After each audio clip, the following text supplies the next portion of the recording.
5 a.m., March 27th, 2003. Two gunshots ring out on a farm in Bradford. By 9 a.m., a 4-year-old boy arrives at preschool alone, not understanding what he has just survived. And detectives begin to unravel a case that will lead them to the most unexpected of suspects. Sometimes, crimes are planned in such detail that it seems the perpetrator has truly managed to outsmart justice. But persistence and attention to detail often prevail over the most sophisticated preparations. Jack and Linda Meyers owned a farm in the quiet American town of Bradford, Ohio. The population is about 2,000. They had started living together 10 years earlier and married 3 years after that. They had a spacious house and 40 acres of land. The property stretched to the horizon, fields, a small wood on the far border, and an old barn by the driveway. Linda had a daughter named Amber. As a teenager, she became pregnant and gave birth to a boy, Damian. Jack and Linda didn't make a drama out of the delicate situation. On the contrary, they fully supported Amber. The baby was born in late 1998.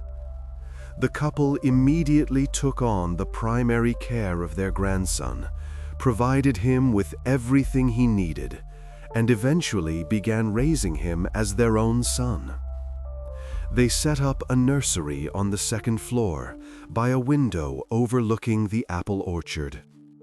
It was fundamentally important to them that Amber get an education and be able to build an independent life. Jack and Linda were respected by those around them, and for good reason. Everything they undertook, they succeeded at. Loved ones remembered them both as incredibly cheerful and active people. They lived life to the fullest. This gave them the strength not only to be the backbone of their family, but also to run their businesses successfully. The couple managed a small pizzeria in the center of town, an establishment on the corner of Main Street with a red sign and 6 tables inside. They also bought and restored cars. There were always 2 or 3 cars for sale parked by the house. Plus, Jack owned property and vehicles that he rented out. By 2003, both were over 50, and their situation seemed more than stable. Amber was grown by then, had married, though she was still in college. She had achieved financial independence and lived with her husband in their own home. The young mother could finally support her son on her own, so it was planned that Damian would move in with her for good that summer. However, his bond with his grandparents was not broken. Amber and her husband lived just a half-hour's drive from the farm. Damian returned to his grandmother every weekend and helped his grandfather feed the chickens. The family was thriving. But on the morning of March 27, 2003, everything turned upside down. At 9:15 a.m., an emergency dispatcher received a strange call. A teacher from the local preschool was on the line. Her voice was trembling. She was extremely agitated and reported that a child had come to them, alone and covered in blood. The 4-year-old boy's name was Damian. He lived about a kilometer away from the preschool, on his grandparents' farm. The teacher didn't understand what was happening. The child was covered in blood, but was not injured himself. He kept repeating that his grandma and grandpa had melted, and she couldn't reach them by phone. The woman paused, then added more quietly, "The boy is scared." Based on this information, the dispatcher sent a patrol car to both the preschool and the Meyers farm. One of the officers arrived at the preschool. He was met by a child in clothes literally soaked with bloodstains, dark brown, already dried. The teachers had already managed to wash his skin, hands, and face. A careful examination showed that the boy was indeed physically unharmed. He was still repeating that his grandma and grandpa had melted at his house. The officer knelt down, trying to make eye contact. Damian looked past him, clutching a toy car in his hand. Meanwhile, other officers drove up to the ranch. The car stopped at the entrance.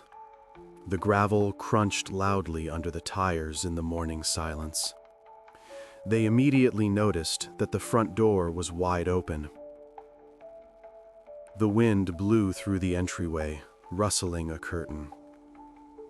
The police entered with their weapons drawn, calling out loudly for the owners. Silence.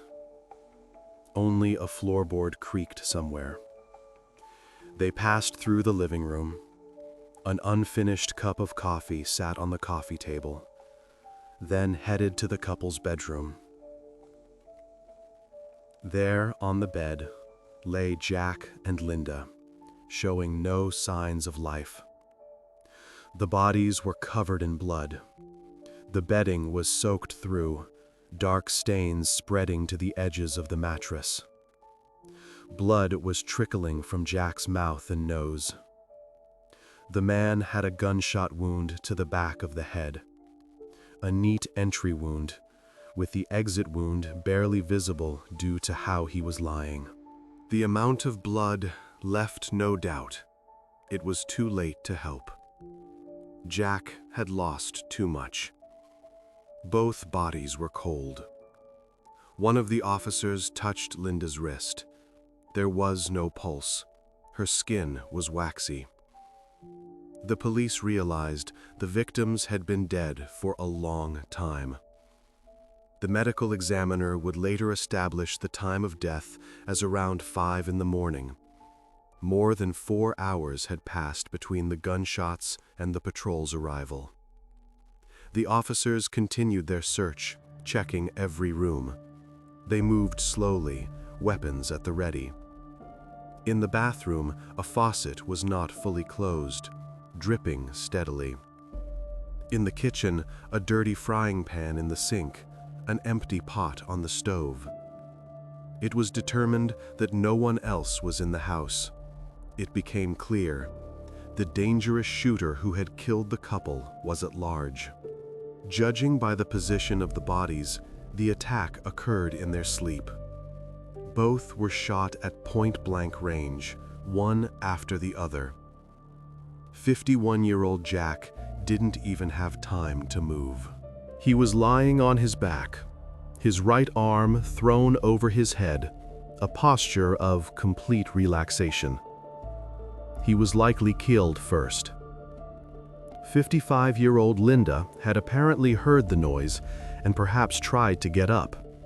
Her body was turned toward the edge of the bed, one leg almost touching the floor. But she, too, was instantly shot in the head. It was strange that the sound of 2 gunshots didn't wake the child, though that is precisely what saved his life. Or perhaps the boy woke up but didn't realize they were gunshots. The nursery was across the hall, its door ajar. After speaking with Damian, the boy was placed in protective custody. His location was kept secret even from his relatives, which caused additional stress for both the child and his mother. Investigators needed to speak with the boy in detail, much needed clarification, but the main priority was to protect him from the perpetrator, whose motive remained unclear and who might return. The child was considered the only witness capable of providing valuable information. One of the detectives drove to Amber's house to deliver the tragic news. She opened the door, not yet understanding. The detective took off his hat. The woman began to cry before he even finished speaking. She desperately wanted to see her son, afraid that he too had been harmed. The young mother was reassured, explained that the boy was now under protection and that nothing was threatening him. Amber was ready to help the investigation, but had no idea who could have wanted her family dead. She sat on the sofa, clutching a photograph, the last family picture taken at Christmas. Meanwhile, news of the attack on the Meyers family spread through the town. In places like this, news travels fast. By lunch, everyone knew. The media readily covered the incident, though without any sensational claims. There were enough gruesome theories as it was. Neighbors and acquaintances believed that the couple's business success could have been the cause of the tragedy. The real estate and cars that Jack sold and rented out could have provoked the attack. It's not uncommon for people to feel wronged during evictions and property seizures for debt, even if it is justified. However, investigating these leads yielded no results. Detectives went through all the tenants, alibis were checked, and no one had a serious motive. After television reports, a host of concerned citizens came forward, contacting the police with information, wanting to help the investigation. But the leads proved difficult to follow up on. Only one seemed interesting. The Meyers' neighbor, an elderly woman living 2 houses down, had seen an unfamiliar van in their area at 4:40 a.m. on March 27th. It was dark, possibly blue or green. She couldn't see clearly in the pre-dawn twilight. The van was driving slowly, without its headlights on. People were alarmed. Nothing like this had happened in the area for decades. The last serious crime recorded here was in the 70s, and that was a shop theft. Forensic specialists worked at the scene. The white forensics van was parked by the house until evening. They managed to trace the trajectory of the shot, which helped clarify the position of Jack and Linda's bodies. They were, indeed, caught by surprise. Signs of a break-in were found in the basement, scratches on the window frame, a forced latch. Everything pointed to a personal motive. Furthermore, it became clear that the perpetrator knew the deceased well. He knew that the only way to enter the house without triggering the alarm was through the basement. There were no sensors there. Jack had intended to install them, but kept putting it off. It was clearly someone from the victim's inner circle. No fingerprints were found at the ranch. It seemed the killer wore gloves. However, they did find shoe prints, clear, in dried blood on the hallway linoleum. A small size, approximately a 39. It was possible that a teenager or a slender woman had wielded the weapon. One of the forensic specialists made a plaster cast, working silently with intense focus. When investigators first began their work at the Meyers house, they considered the theory of a robbery gone wrong. It was quickly dismissed, as valuables were found throughout the house. Cash in an envelope on the dresser, about $300, Linda's jewelry in a box on her vanity, and bank cards in Jack's wallet. For Jack and Linda, this was normal. They both owned property, were wealthy, and ran a successful business.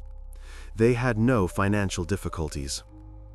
Besides the untouched valuables, the deceased had no chance to defend themselves, let alone chase off a robber. The theory was definitively discarded. Realizing this, detectives began to work on the theory of a premeditated double murder. It looked like a brutal, cold-blooded attack. clearly driven by a personal motive. It seemed theoretically impossible for a complete stranger to simply break into someone's home in the early morning and shoot sleeping people for no apparent reason. This is not characteristic even of maniacs and serial killers. Furthermore, given the disabled alarm, investigators focused on the victim's inner circle in their search for suspects. During the investigation, it was established that Jack had two sons from a previous marriage, 25-year-old Greg Meyers and 28-year-old Travis Meyers. They had grown up with Jack, Linda, and her daughter, a large family. The slain couple's neighbor, a man in his 60s who lived on the farm across the road, said that both sons had strained relationships with their father. He had seen them arguing on the porch of the house last summer. It seemed either of them could have had a motive. However, not everyone supported this theory. Both young men seemed friendly, positive, and maintained warm ties with the family. At their father and Linda's wedding, the younger son was the best man. He stood beside them, smiling in all the photographs. Both were described as polite and friendly. They had spent most of their childhood on this very farm with their family. All the neighbors had known them since they were little. Neither had a criminal record. Moreover, they were close with their father. The young men seemed extremely unlikely killers, but Jack had no other apparent recent conflicts, so this lead had to be thoroughly investigated. The neighbor informed the police that the younger son had serious financial difficulties. Additionally, he had seen Greg clash with his stepmother and father several times. It seemed he disliked the woman. He avoided conversations with her, and Jack was worried about his son's failures and problems. The last time the neighbor heard them arguing was in February. The words carried through an open window. Both brothers were called in for questioning separately. When Greg first entered the police station, detectives noticed that he looked dejected. His shoulders were slumped, his gaze fixed on the floor. The young man attributed this to the tragedy. He sat in a chair, placed his hands on the table. His fingers were trembling. During the conversation, they tried to ascertain his whereabouts during the crime in the early morning. He stated that he had been sleeping at night and left for work early in the morning, around 4. Yet the young man maintained a confident demeanor and did not arouse strong suspicion. He answered clearly, without faltering. The older brother also looked upset during his questioning. His eyes were red, either from lack of sleep or from crying. He provided a solid alibi, stating that he had been at work all night and morning, located about 50 kilometers from the family farm, a night shift at a factory. As proof, he even showed a time card stamped by his supervisor. It looked convincing and confirmed his words. An important piece of evidence found at the crime scene was the shoe prints. The older brother's boots were checked immediately. It turned out he wore shoes 2 sizes larger, a 41. This discrepancy alone was enough to weaken suspicion against him. He was cooperative, expressed a desire to help, and was very keen to find out who had attacked his parents. He spoke calmly, without nervousness. Travis readily agreed to take a polygraph test, which he passed successfully. The sensors recorded no spikes, and he voluntarily allowed the police to search his home. They arrived in the evening and spent 3 hours there. Nothing suspicious was found inside. In the end, this line of inquiry seemed to be a dead end. Nevertheless, the younger brother was not dismissed. even though his shoe size also didn't match. He wore a 43. Now, the police decided to speak in more detail with 4-year-old Damian, who had finally recovered. The child had overcome the initial shock. He no longer flinched at loud noises. They wanted to find out what he had seen and heard that night and morning when his grandparents were shot. According to Damian, he woke up early on the morning of March 27, 2003, to an unusual noise. Not a scream, not a crash, something dull, heavy. He barely opened his eyes and looked into the doorway of his room. The door was ajar, and light from the hallway was filtering through the crack. To his horror, the boy saw a big green figure, tall and wide. The child was immediately frightened and decided that if he pretended to be asleep, the monster would go away. He squeezed his eyes shut tightly and held his breath. And so it happened. The figure passed by, and he heard footsteps going down the stairs. Then he fell asleep again. His child's psyche acted as a defense mechanism. In the morning, Damian woke up on his own. This immediately struck him as strange. Usually, his grandmother would wake him up to get ready for preschool. She would come in, open the curtain, and kiss his forehead. The child grew anxious that he might be late, looked at the clock, a big one with Mickey Mouse on the face, and realized it was already late. They usually left the house earlier. He called out for his grandpa and grandma by name. No one answered. The silence was oppressive. Then he ran to their room, barefoot on the cold floor. There, he said, he found them both lying on the bed. Their bodies and the bedding were covered in blood. Due to his age, the grandson didn't understand that something terrible had happened. He noticed the blood, dark and sticky. This is what he described with the word melted, not understanding that it was fatal bleeding. In his child's mind, people don't die, they disappear, turn into something else. Damian realized something was wrong, so he decided to take a tissue, a paper one from the box on the nightstand, and tried to wipe the blood off his grandfather. But there was too much of it. The tissue became soaked and tore apart. He only managed to get it on himself, his hands, his t-shirt, his pants. After that, the 4-year-old boy realized he needed help from adults, so he tried to call emergency services. His grandma, grandpa, and mother had always taught him to call 911 if something bad happened. They had shown him many times how to do it.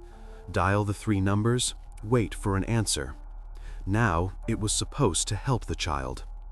However, when he dialed the familiar number on the phone, an old landline phone in the kitchen with a long coiled cord, he heard no sounds. There was silence on the line. Dead. It was later discovered during the investigation that the wires had been cut, neatly with wire cutters, right at the base. The child didn't know how to use the family's cell phone. It was charging in the bedroom, but Damian didn't know how to unlock it. So he decided to go for help to the only place where he knew everyone well. For a 4-year-old, that was preschool. Damian left the house and headed there alone. He had to walk about 1 kilometer, along the side of the road, past the fields. The child had never walked there before, but since he had ridden in the car with his grandparents almost every day, he remembered the general location. Straight ahead, then right at the old oak tree, a little further, and there was the yellow preschool building. After Damian arrived and went inside, he immediately drew the attention of the teachers with his sudden solo appearance and disheveled look. One of the women gasped. The blood on his clothes was still wet in places. The perpetrator, who came to kill Jack and Linda, wanted to ensure they would have no chance to survive or call for help. He shot them in the head, a practically guaranteed death. The perpetrator avoided resistance, cut the phone lines, but did not touch the child. Either he didn't know of his existence, or he deliberately spared him. This question was never answered. In the 4-year-old boy's story, detectives noticed some inconsistencies. During the inspection of the farm, a large amount of blood was found, including in the hallways and near the entrance to the child's bedroom. Droplets, splatters. The trajectory indicated that someone had walked past the nursery after the shots were fired. Naturally, due to his age and incomplete understanding of what had happened, he might not have recounted the sequence of events perfectly, forgetting or omitting things, but this was critically important for the investigation. Therefore, detectives decided to recreate a model of the farm, a dollhouse, an exact replica, with furniture and rooms. They used props in the form of dolls and toys that might help Damian recall more important memories. A child psychologist worked with him for 2 days. The child eagerly engaged in this activity and began reconstructing the events, clarifying some circumstances, and also better remembered the description of the perpetrator who had entered his room. He described him as a large figure in a green jumpsuit with a weapon in his hand, a long one like a stick. Unfortunately, Damian did not see the face and could not describe it. It was too dark, and the figure was backlit. Meanwhile, the search for the main suspect within the couple's inner circle continued. In the course of these searches, dozens of people were interviewed, including Jack and Linda's business partners, their employees, the cook from the pizzeria, the mechanic from the garage, relatives, neighbors, and friends. Investigators noticed that the name of the victim's younger son from his first marriage, Greg, who had previously been considered a suspect, came up all too often. 3 different people mentioned him independently of each other. One neighbor even said that Greg had recently asked him where he could buy a pistol. He asked casually, in a conversation by the fence. This seemed suspicious. It was quickly discovered that Greg had serious financial problems. Because of this, he had even lost his house as he could no longer pay the rent. For the last 3 months, he had been living with his girlfriend. The landlord was preparing eviction papers for Greg after his payment had been overdue for several months. The final notice had arrived in January. Greg had tried to get help from his wealthy father, but his requests were met with a cold reception. Jack refused. According to the Meyers' inner circle, this was not due to the father's greed, but his desire to instill independence and responsibility in his son. His 25-year-old son was too immature and couldn't handle the simplest adult tasks. He couldn't hold down a job for long, 3 months at most, then something would go wrong. He easily spent all his money, including on alcohol and illegal substances. One day, Jack found marijuana on him. He had a serious talk with him. Jack didn't want to help him until he saw a responsible man in his son who had reformed and gotten on his feet.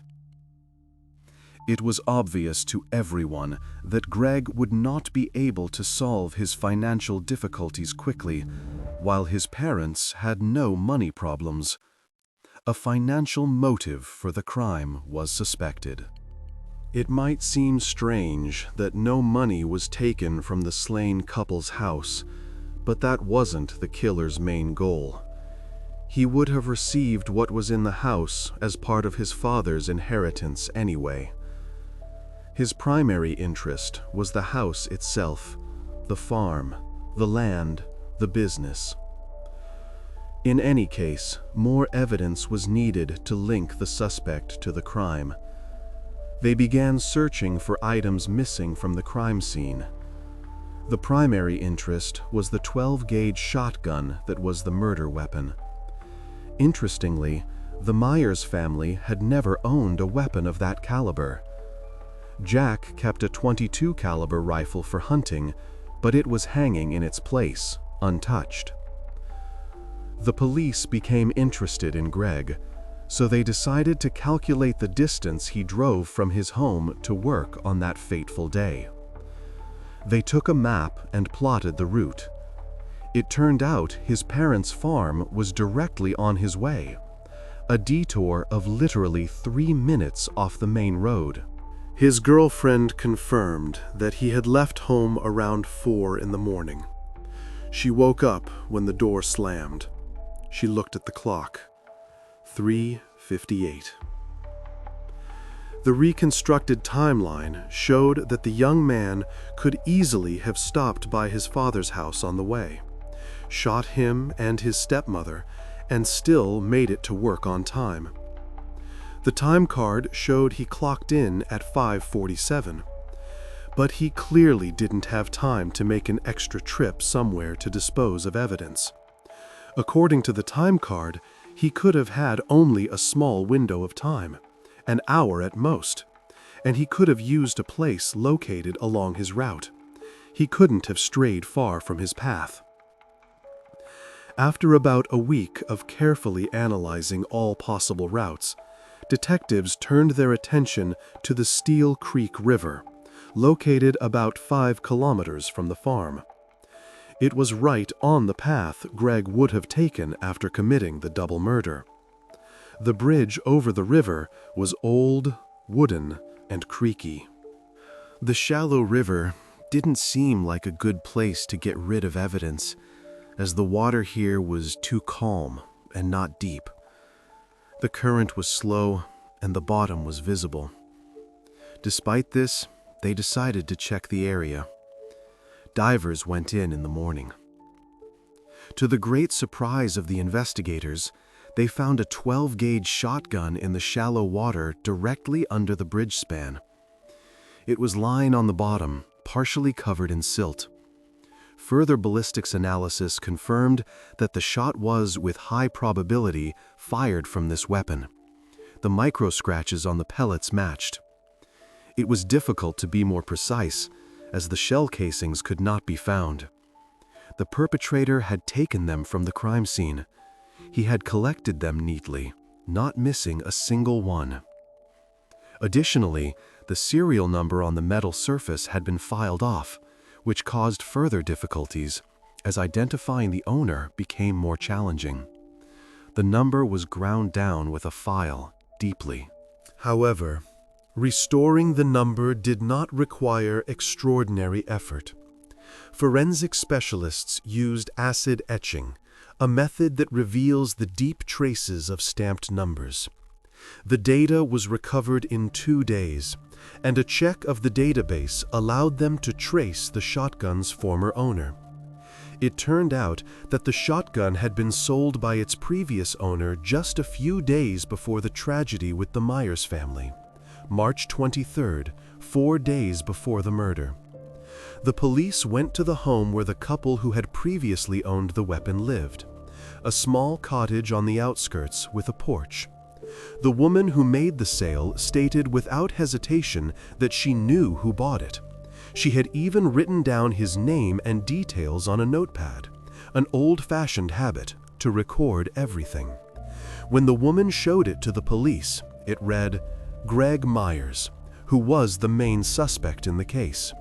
The address, phone number, everything matched. Moreover, he owned the exact same type of van that the neighbor had seen around the time of the murder. A dark blue 1996 Dodge Ram. The neighbor wasn't mistaken. In the morning twilight, blue could indeed look green. Despite his careful preparation, the young man had missed some details that now linked him to the double murder. The most disturbing suspicions were being confirmed. The person who shot Jack and Linda could indeed be the man's own son. All of this came as a new blow to the entire Meyers family and their loved ones. Understanding how the double murder would have benefited Greg was not difficult. His father had a $250,000 insurance policy, with his son as the beneficiary. In the event of Jack and Linda's death, he could inherit the farm, the business, and all the property, automatically solving all his financial problems. This gave the main suspect a powerful motive, and the police a reason for another meeting in the interrogation room. This time, the detectives were more direct. No beating around the bush. They were primarily interested in the will, the inheritance, and the young man's financial problems. Greg denied his guilt. He looked straight ahead, without blinking, his voice steady. And at that point, the investigators only had circumstantial evidence. Since they wanted to charge him with first-degree murder, they needed something more substantial, or a confession. Without direct evidence, proving guilt in court would be difficult. The likely murderer was once again released. He walked out of the station, got into his van, and drove away. Then, the detectives returned to the very spot where the rifle was found and decided to search the surrounding area more thoroughly, hoping that in addition to the firearm, the perpetrator had disposed of other evidence there as well. They combed the riverbank, the thickets, every bush. About a kilometer downstream, a large bag was found in the bushes. A black trash bag, tied in a knot. It was tied tightly, hanging on a willow branch, partially submerged in the water. And inside were various items. When they were removed, the police immediately realized they were related to the double murder. Primarily because inside was a green jumpsuit, a work uniform, made of thick fabric, matching Damian's description. It had dark stains, dried blood. In the bag, they found 12-gauge shell casings, 2 of them made of brass. Further ballistics analysis confirmed that they had all been fired from the rifle found in the river. It was an absolute match. Besides this, inside were shoes 2 sizes smaller than Greg's, a size 39, old Nike sneakers. These were the very shoes that had left the prints at the crime scene. The tread pattern matched perfectly. Every groove, every bit of wear. The most valuable piece of evidence was a pair of latex gloves, thin, bluish medical gloves. No traces could be found on their outer surface, but forensic specialists began to examine the inner surface. They worked under a microscope, millimeter by millimeter. On the index finger of the right hand, they found something interesting, a mark resembling a partial fingerprint. It was incomplete, but sufficient for identification. Fingerprint analysis confirmed that this print belonged to Greg Meyers, a match on 12 points, more than enough for court. Thus, the police were able to link all the discovered components together. They now had the real killer in their hands. Based on the collected data, he was charged with 2 counts of first-degree murder and arrested. Greg was taken early in the morning at his girlfriend's house. He did not resist, remaining silent the entire way to the station. The trial for Jack and Linda's case was scheduled for April 2004, A year was spent preparing for the proceedings. Despite the irrefutable evidence, Greg still did not admit guilt. He stared at the wall, answering monosyllabically. They never managed to break him, despite lengthy interrogations and all the detectives' tricks. However, the prosecutor was confident of a victory. The case was ironclad. The hearings began. The courtroom filled with members of Jack and Linda's families, relatives, friends, neighbors. Some still did not want to believe what had happened, as they remembered Greg as someone who used to gather with the rest of them at the family table. He seemed like a loving son to his father and a decent person. Now he had brought them all together in court. Everyone noticed that the defendant showed not the slightest remorse. He sat with a stone-faced expression. Relatives, particularly Amber, tried to catch his eye. She stared at him without blinking, but he never once looked at anyone present. Even when the charges were being read, he looked at the floor. The defense attorney tried to refute the prosecution's claims, pointing to the circumstantial nature of most of the evidence and the different shoe size. He built his defense on the fact that Greg physically could not have fit into size 39 shoes. However, the prosecution's case was too solid. Even setting aside all the circumstantial evidence, there was irrefutable proof. The prosecutor emphasized how meticulously the perpetrator had prepared for the murder, even using shoes 2 sizes smaller, stuffing the toes to make them fit. However, he failed to completely divert suspicion from himself. There were numerous witnesses who had seen Greg's dire situation and his disagreements with his father and stepmother. 7 people gave testimony, and the forensic results confirmed these suspicions. The prosecution's cohesive version of events convinced the jury. On April 27, 2004, it took them a few hours to find Greg Meyers guilty on 2 counts of first-degree murder. 3 hours and 40 minutes of deliberation.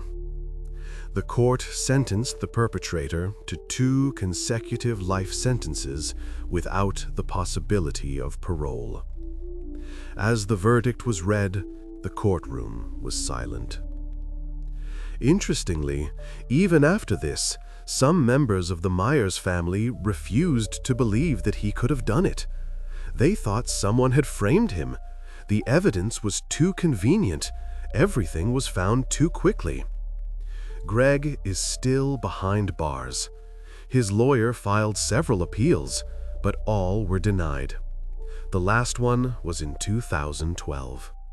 Although Greg Meyers' story on the outside had ended, Damian's nightmares continued. According to relatives, the boy suffered for many years from nightmares related to the green monster. He would wake up screaming, drenched in sweat. Only when the child grew older, around the age of 14, did they stop. With age, he came to realize how unjust Greg's act had been. He understood that the monster was a real person. The boy remembered Jack and Linda as loving grandparents who in no way deserved such a fate. He kept their photographs, his grandfather's old baseball cap, and his grandmother's cookbook. When the clamor surrounding the double murder subsided, Damian was able to reunite with his mother. As Amber had planned before the tragedy, her son moved in with her and started attending a new preschool. A different town, different people. Gradually, they all recovered. Amber finished college and found a good job. Later, in interviews as an adult, Damian repeatedly stated that he felt it was his duty to become a continuation of his grandparents, who had invested their energy in him. He wanted to become a decent person and the pride of his family, to justify their faith in him. Damian grew up, works as a painter, and moved to a neighboring town, where he started life with a clean slate. He has his own family now. The farm was sold. No one wanted to live there after everything that had happened. It stood empty for 2 years, then found a buyer from another state.